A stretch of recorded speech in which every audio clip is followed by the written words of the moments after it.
ऑफिसमधलं प्रेमबारा. हेलिकॉप्टरचा आवाज संपूर्ण वाड्यात घुमत होता. काळ्या कपड्यातील कमांडो एकामागून एक खाली उतरू लागले.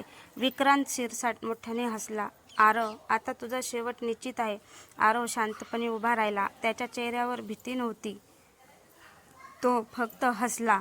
विक्रांत चिडून म्हणाला, हसतोयस काय? आरव म्हणाला, कारण तू एक चूक केलीस. काय चूक? कारण तू एक चूक केलीस. काय चूक? तुला वाटलं मी एकटाच आलो आहे. तेवढ्यात वाड्याच्या चारही बाजूंनी सायरनचा आवाज घुमला.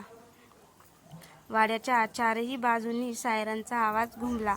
इन्स्पेक्टर अनिकेत वायरलेसवर ओरडले, ऑपरेशन सुरू करा क्षणात. स्पेशल टास्क फोर्सचे जवान वाड्यात शिरले. विक्रांतच्या चेहऱ्यावरचा आत्मविश्वास ढासळला. हे अशक्य आहे, आरव म्हणाला. तुझ्या प्रत्येक हालचालीवर आम्ही लक्ष ठेवून होतो. तेवढ्यात रोहनने संगणकावरून ओरडत सांगितलं, आरव, डेटा डिलीट व्हायला फक्त 2 मिनिट उरली आहेत. ईशा विक्रांतजवळ धावत आली.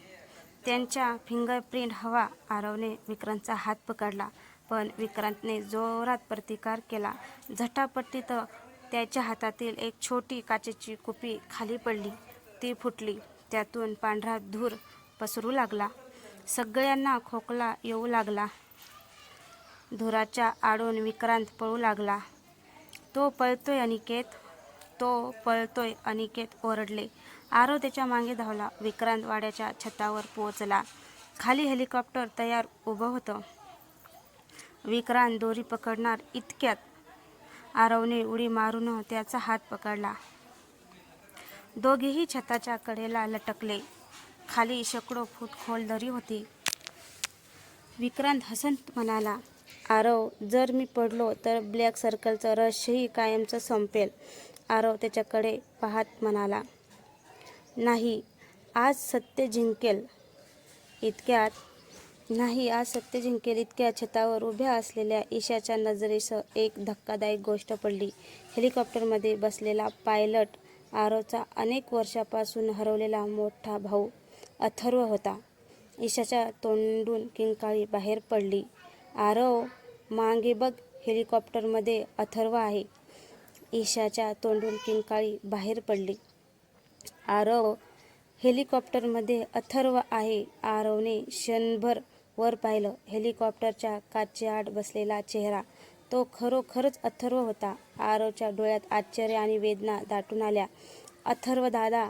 क्षणभराच्या त्या गोंधळाचा फायदा घेत विक्रांतने आरवला जोरात ढकललं.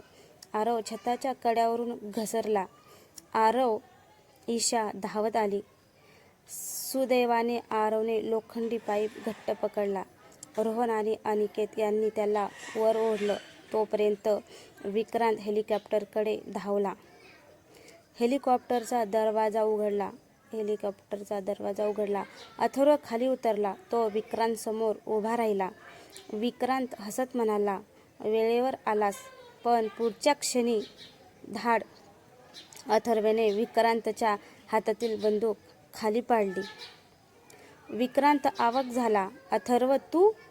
अथर्व ठाम आवाजात म्हणाला, मी तुझ्यासाठी काम करत नव्हतो. मी गुप्तपणे पुरावे गोळा करत होतो. आरवच्या चेहऱ्यावर आश्चर्य उमटलं. म्हणजे दादा जिवंत होते आणि देशासाठीच काम करत होते?